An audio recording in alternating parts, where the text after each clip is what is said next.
Assalamualaikum warahmatullahi wabarakatuh.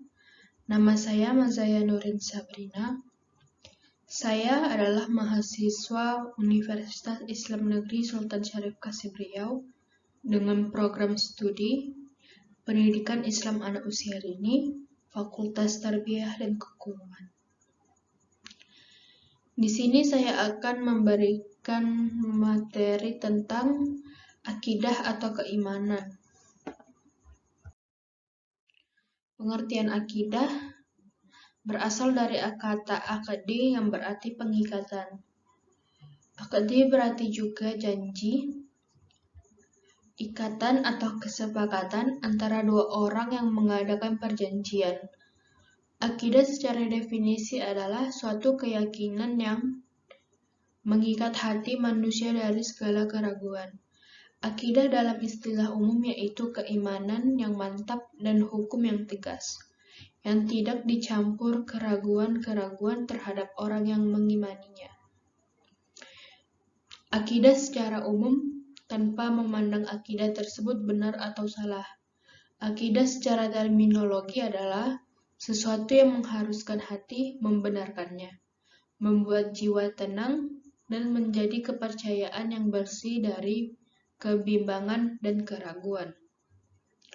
Akidah menurut syara berarti iman kepada Allah, para malaikatnya, kitab-kitabnya, para rasulnya, dan kepada hari akhir, serta kepada qadar dan qadha, baik takdir yang buruk maupun yang baik. Menurut Abu Bakar Jabir Al-Jazairi, akidah adalah sejumlah kebenaran yang dapat diterima secara umum atau aksioma oleh manusia berdasarkan akal, wahyu, dan fitrah. Kebenaran itu dipaterkan oleh manusia di dalam hati serta diyakini kesohihan dan keberadaan secara pasti dan ditolak segala sesuatu yang bertentangan dengan kebenaran itu. Ilmu-ilmu tentang akidah. 1. Iman, yaitu sesuatu yang diyakini di dalam hati, diucapkan dengan lisan, dan diamalkan dengan anggota tubuh. 2. Tauhid, artinya mengesahkan Allah atau tauhidullah. 3. Usuluddin, artinya pokok-pokok agama. 4. Fikih, artinya ilmu yang mempelajari tentang tata cara pelaksanaan. Tujuan akidah dalam Islam, meluruskan tujuan dan perbuatan dari penyelewengan dalam beribadah kepada Allah dan bermualah dengan orang lain. Karena di antara dasar akidah ini adalah mengimani para rasul dengan mengikuti jalan mereka yang lurus dalam tujuan dan perbuatan. Membebaskan akal dan pikiran dari kekacauan yang timbul dari hati dari akidah.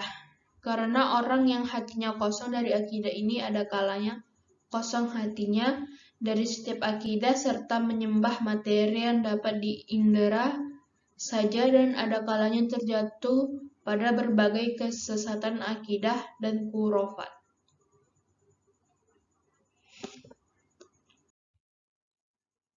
Penyimpangan-penyimpangan dalam akidah dan cara menanggulanginya.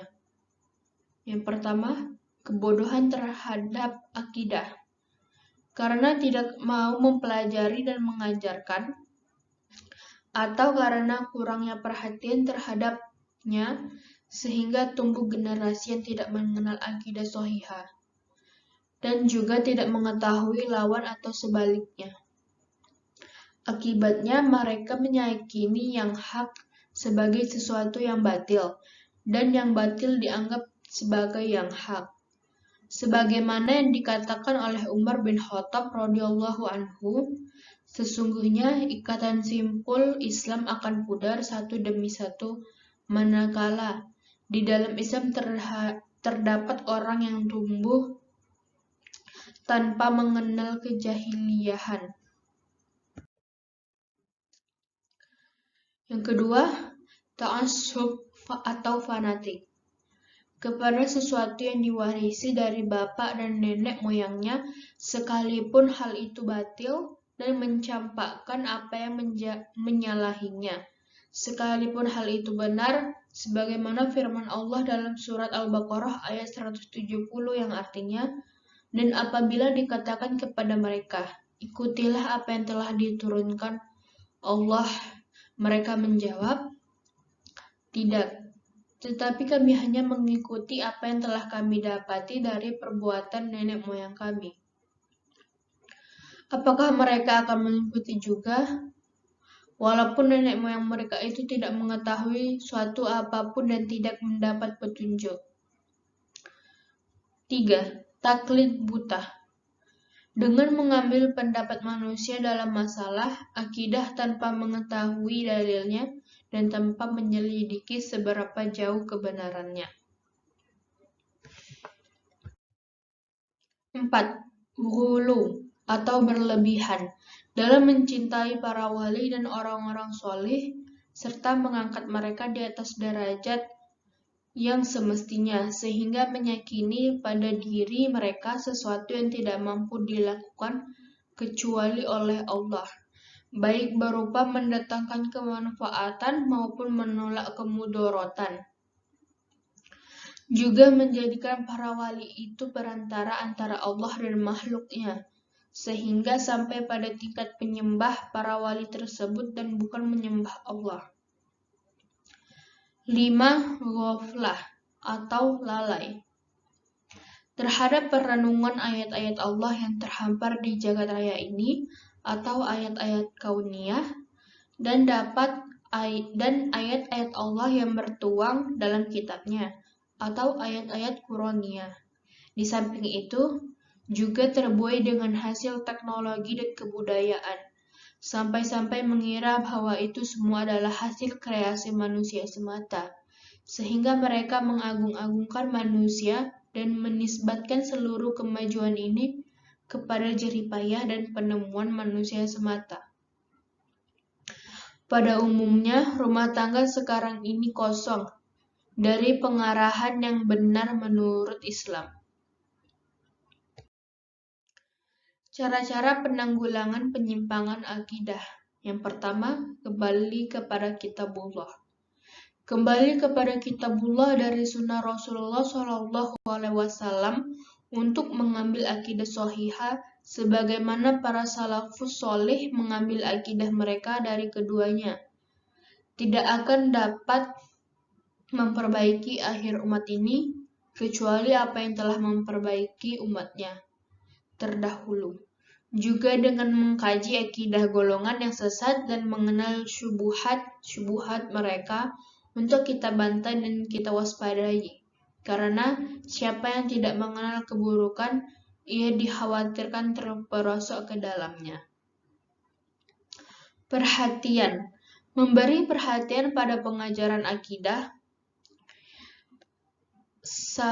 sahihah, akidah salaf, di berbagai jenjang pendidikan, memberi jam pelajaran yang cukup, serta mengadakan evaluasi yang ketat dalam menyajikan materi ini. Berpedoman pada kitab dan dai. Harus ditetapkan kitab-kitab salaf yang bersih sebagai materi pelajaran. Sedangkan kitab-kitab kelompok penyeleweng harus dijauhkan, menyebar para dai yang meluruskan akidah umat Islam dengan mengajarkan akidah salaf serta menjawab dan menolak seluruh akidah batil.